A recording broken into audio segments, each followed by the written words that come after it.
world, welcome back to my channel, The Makeup Phase. So we are in continuation with the transitional series. So here is the next one up.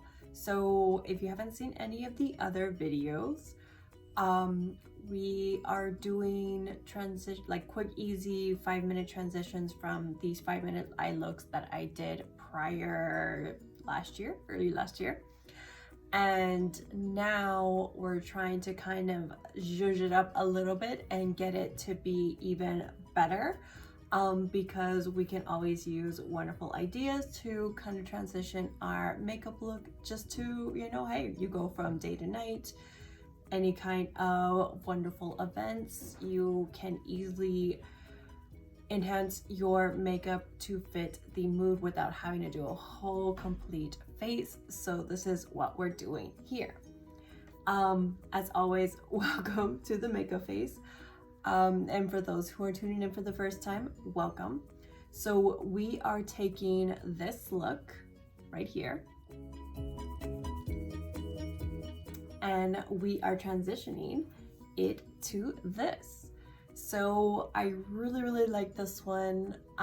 It's very bright, it really opens up the eyes, and it was super easy to kind of zhuzh up a little bit. You can definitely add a lot more contour if you just want that more intensity. I just didn't want to lose too much of that really nice like shimmer and the kind of eye opening that it does.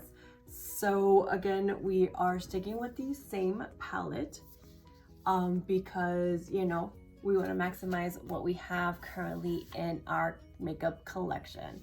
So before we get started, because I appreciate it, subscribe, and sharing is caring. So let's begin.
Okay guys, so this is the look. Again, nothing crazy. I think really I only added one new shadow and just kind of enhanced a little bit of the shimmering shadows that I was using before. I did add a little bit of that little highlight, you know, because we were trying to make it really sparkle. But yeah, this is pretty much it. Super quick, didn't take a whole lot. Again, per usual, just make sure that you touch up your mascara because it does kind of get a little messed up when you are adding more, changing a little bit to your eye look. And yeah, this is solid. I really like this one. Again, this was probably the easiest transition that I could come up with. A lot of ideas that you can definitely, you know, add to this. If you definitely want a little bit more like deep intensity, you can always darken up that contour. Again, I just didn't want to lose too much of the shimmer. I just wanted just enough to add a little bit more dimension to the eye. So not to take any more of your time, thank you so much for watching and stay tuned for the next ones. Bye guys.